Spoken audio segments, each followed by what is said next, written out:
03:17 a.m. local time, Northern Caribbean Sea. The surface is calm in a way that feels unreal. No moonlight, no glimmer on the water. The sky is a dark lid pressed down on an ocean that refuses to reveal anything. From the flight deck of USS George Washington, the world looks like routine night transit, steel cutting through black water, escorts holding formation, lights minimal, engines steady, and nothing visible that suggests danger. But the undersea domain doesn't announce itself with light. It announces itself with patterns. Deep inside the carrier, the Combat Direction Center runs with the quiet hum of electronics. Consoles glow in shades of green and amber. Watchstanders sit upright, not tense, but ready. Sonar feeds, acoustic baselines, and environmental layers scroll across displays like weather maps no one outside the room will ever see. Most nights are like this. Background noise.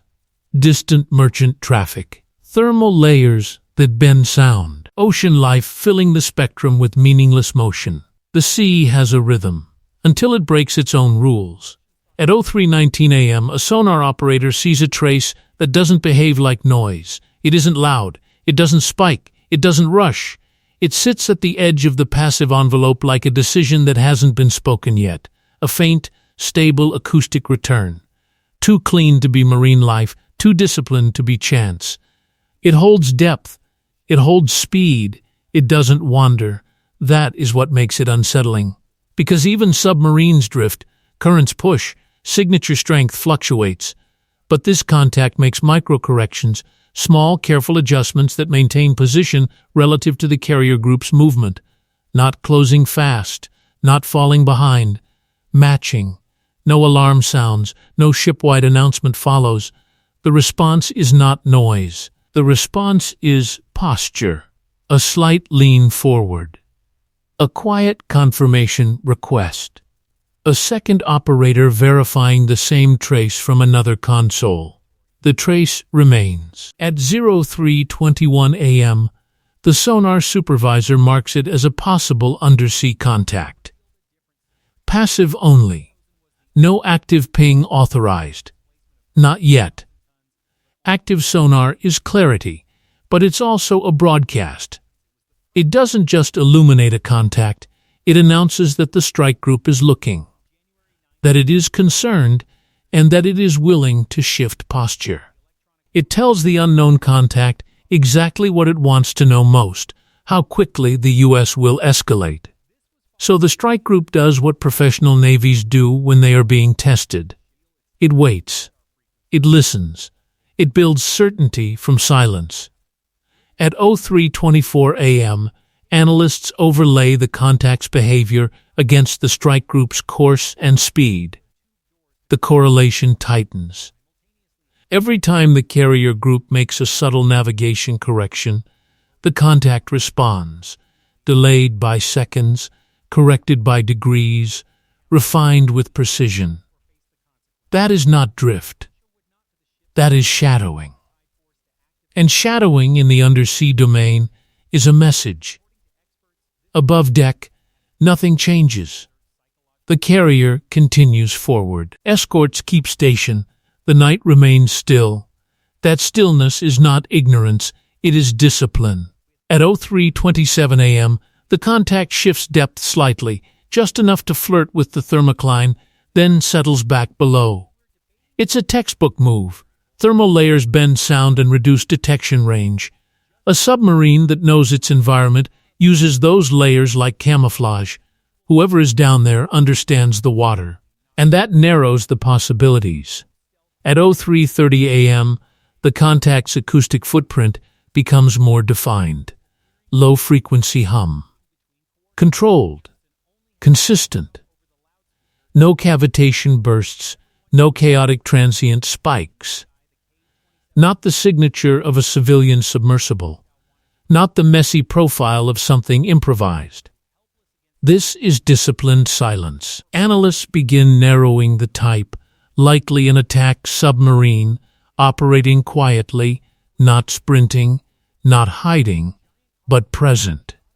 And that detail matters. A submarine that truly wants to remain unseen will break contact, slip away, vanish into deeper water. This one doesn't. It stays close enough to matter, far enough to deny intent. At 03:33 a.m., the strike group quietly sets a heightened readiness posture, Condition 3. It moves through the ship like reflex, not drama. Watertight integrity checks, key stations reinforced, sensors prioritized, weapons remain cold, no sudden movement on the flight deck, no lights change, no public-facing signal. This is not reaction. This is control. At 03:36 a.m., escorts begin making subtle spacing adjustments, fractions of a mile, invisible to an untrained eye, but underwater those changes reshape everything: relative bearings, acoustic baselines, and time to react if the picture turns bad. The strike group is quietly drawing a curtain. The submarine responds. A small course correction, clean, deliberate, maintaining relative geometry. That is the confirmation nobody needs to say out loud. This is interaction. At 03:39 a.m., the contact holds its steady shadow, not crossing the carrier's wake, not charging into the center, maintaining a parallel bearing. That geometry is deliberate. It places the submarine in a position to observe and measure response time, not to launch an immediate attack. But proximity is not harmless. Proximity compresses time, and time is the currency of survival. At 03:43 a.m., the strike group runs silent simulations. If the submarine continues this posture, it will enter a zone where every additional mile reduces decision space. Not because the U.S. intends to fire, but because uncertainty becomes unacceptable at close range. The most dangerous phase of an undersea encounter is not when weapons fire. It's when nothing happens at all. Because nothing happening can still be a deliberate pressure campaign. At 03:47 a.m., the contact performs a minor speed pulse, brief increase, then back to baseline. It doesn't close distance dramatically. It doesn't flee. It calibrates. A question asked underwater: how quickly do you notice? How quickly do you respond? The answer comes without theatrics. Escorts adjust again, small enough to be deniable, large enough to reshape geometry. A destroyer widens its outer screen. Another shifts just enough to tighten an acoustic net that isn't visible on the surface. The carrier remains the anchor point. Everything else moves around it. Doctrine in motion. At 03:52 a.m., acoustic analysts begin a deeper comparison. Blade rate, shaft harmonics, machinery cadence. They cross-check against stored libraries. Confidence climbs slowly, carefully. No one rushes the label. False certainty is deadly. But the data begins to line up. This is not an old diesel boat wandering off course. This is a modern platform crewed by professionals. At 03:56 a.m., the geometry tightens. The contact isn't nearby anymore. It's close enough that the strike group's inner defensive picture must treat it as a real factor. Still no hostile act. Still no declared intent. But the carrier group is now in the phase where clarity matters more than patience. At 03:59 a.m., the sonar supervisor requests a narrow active ping window. The request moves up the chain in seconds. Quiet. Procedural. No drama. Approval returns just as fast. One ping, not continuous, not aggressive. A single controlled pulse designed to clarify without turning the ocean into a broadcast. At 04:01 a.m., the active ping rolls out into the deep. The ocean answers. The return is clean and unmistakable. Steel. A defined shape, a defined bearing, a defined depth band. The contact doesn't run. It doesn't dive hard. It holds, then makes a small course correction. Another test. Another question. That correction reveals more than silence ever could. It shows confidence. It shows the submarine believes it can maneuver in this space and still maintain control. At 04:03 a.m., the contact's bearing is called again. The number is lower now. closer. On the bridge above, the captain stands still, hands resting lightly on the rail. He watches repeater displays more than the sea. His voice, when it comes, is calm. Maintain course. Log everything. No radio warnings are broadcast. None are needed. Whoever is down there already knows they have been found. The only question is what they do with that knowledge. At 04:06 a.m., the submarine settles back under the thermal layer, reducing its profile just enough to blur but not disappear. A controlled fade, not an escape. In SIC, the plot remains solid. This is not over, it is beginning. At 04:09 a.m., a second shift occurs, subtle but critical. The contact's behavior changes from testing detection to measuring response.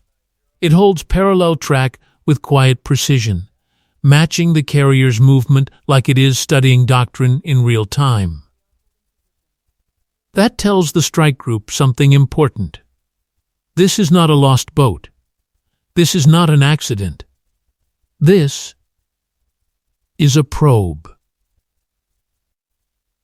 At 04:12 a.m., the submarine slides laterally rather than crossing wake. That geometry is unmistakable. It is not trying to sneak past. It is positioning for observation and signaling, forcing the U.S. to acknowledge presence without giving a clear trigger. At 04:14 a.m., a library match confidence rises again. The signature aligns with a known adversary profile. The confirmation is logged quietly, not announced like a movie reveal. There is no change on the bridge. The sea doesn't care about flags. It cares about physics. And physics says the submarine is close enough now to matter. At 04:17 a.m., the contact climbs slightly toward the upper edge of the thermal layer, then slips back down. An old trick. Complicate tracking. Force recalculation. It doesn't work. Because now the picture isn't held by a single sensor line. It is layered. Escort ships feed towed array data into a shared tactical view. Multiple inputs reinforce the track. This is no longer one ship's problem. It is the strike group's picture. At 04:20 a.m., the contact pauses maneuvering and settles again. Speed constant. Depth steady. That pause is deliberate. A statement without words, we are here, we are not leaving. At 04:23 a.m., closest point of approach tightens again. Still within strict safety margins, still outside the line that triggers visible escalation. But close, too close for coincidence. The captain does not order a course change, because a course change would be an admission. Your pressure shaped us. Instead, he allows the geometry to speak. The carrier continues forward, unbothered. Then the submarine makes its boldest move. At 04:25 a.m., a brief active sonar emission is detected, short, almost polite, but unmistakable. A tap on the glass from beneath the sea. No submarine sends an active ping near a carrier group unless it wants its presence known. For half a second, SIC freezes, not in confusion, but recognition. That sound slices through ambiguity like a blade. This is no accident. This is a challenge. The response is immediate, controlled, and asymmetric. No mirrored ping. No escalation by imitation. Instead, the emission is captured in full. Frequency, power, timing. Everything the submarine just revealed is logged and stored. In modern undersea warfare, information is leverage, and the submarine just gave away more than it intended. At 04:27 a.m., the contact returns to passive silence. But the moment has passed. Its confidence has cost it something. Escorts adjust again, tightening arcs subtly. Still no weapons manned. Still no aircraft launched. But the net is no longer theoretical. It is forming. At 04:30 a.m., the strike group makes the decision that ends the probe without firing a shot. Launch the helo. On the flight deck of an escort ship, an MH-60R Seahawk spins up, rotors cutting clean arcs through the night air. No alarms, no rush. This is not a scramble. It is a planned transition from passive awareness to active dominance. As the helicopter lifts off, the carrier does not slow. The escorts do not break formation. The ocean remains indifferent. Only the geometry changes. At 04:33 a.m., the Seahawk banks low toward the datum point calculated from converging sonar lines. Inside the aircraft, the crew works in practiced silence. Sonobuoy racks armed, frequencies selected, patterns already drawn. This is not guesswork. This is choreography. At 04:35 a.m., the first sonobuoys splash into the water.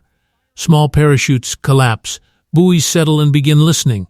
One by one, overlapping cones of sound form a net built from mathematics and experience. The submarine reacts. A sharp course change. A shallow dive. An attempt to slip between gaps before the net fully closes.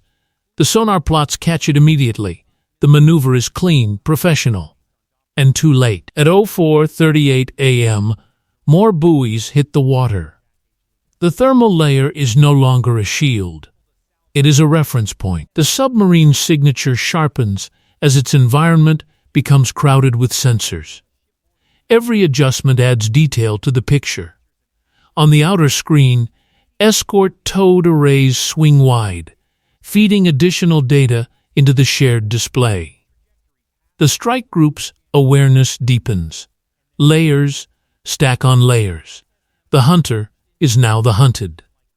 At 04:41 a.m., the submarine attempts misdirection, brief acceleration, then sudden reduction, trying to create ambiguity and force a false track.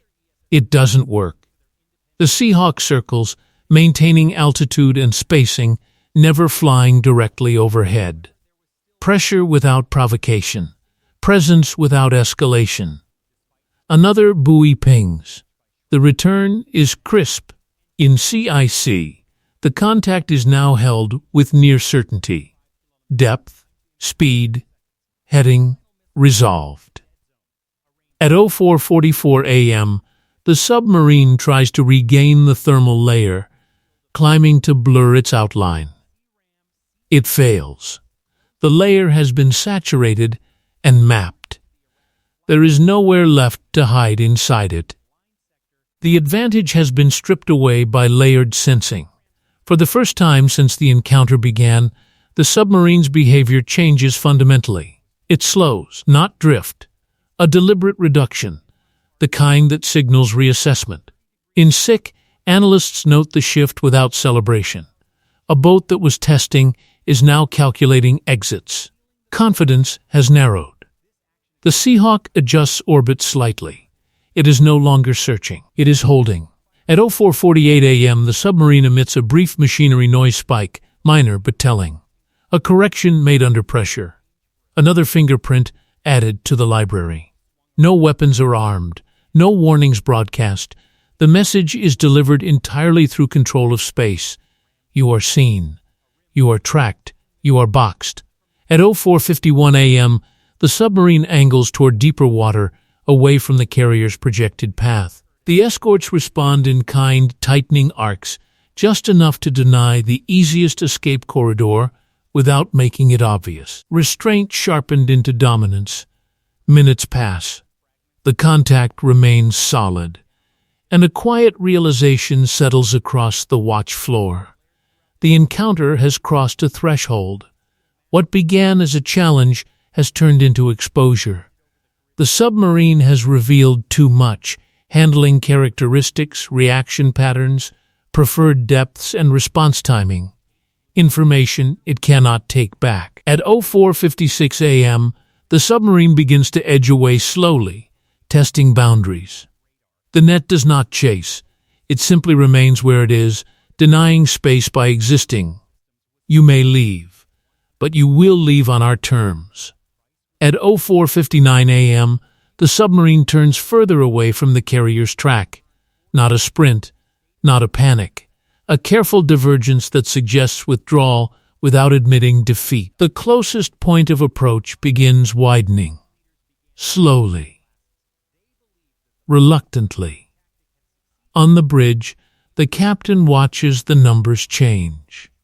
He does not order pursuit. He does not need to. The carrier remains the immovable reference point. The ocean rearranges itself around it.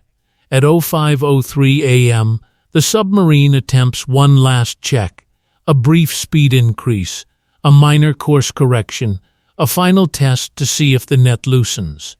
It does not. The strike group's awareness is now redundant. No single sensor failure breaks the track. Sonobuoys, towed arrays, and internal processing hold the picture together. The submarine's signature shifts again. Quieter, more conservative. The aggressive edge is gone. This is no longer challenge behavior. This is damage control. At 05:07 a.m., the submarine commits to a withdrawal vector that leads it out of the carrier's protective bubble. The move is measured, professional, unmistakable. It is disengaging. The strike group does not pursue. That choice matters. Chasing would escalate. Holding position asserts dominance without provocation. Doctrine, not hesitation. As the distance opens, the sonar picture softens, not vanishing, but thinning. Each mile adds uncertainty back into the ocean, but the outcome is already decided. Everything that mattered has been captured: blade rates, reaction timing, preferred depths, course behavior under pressure. A catalog built in silence with no weapons fired.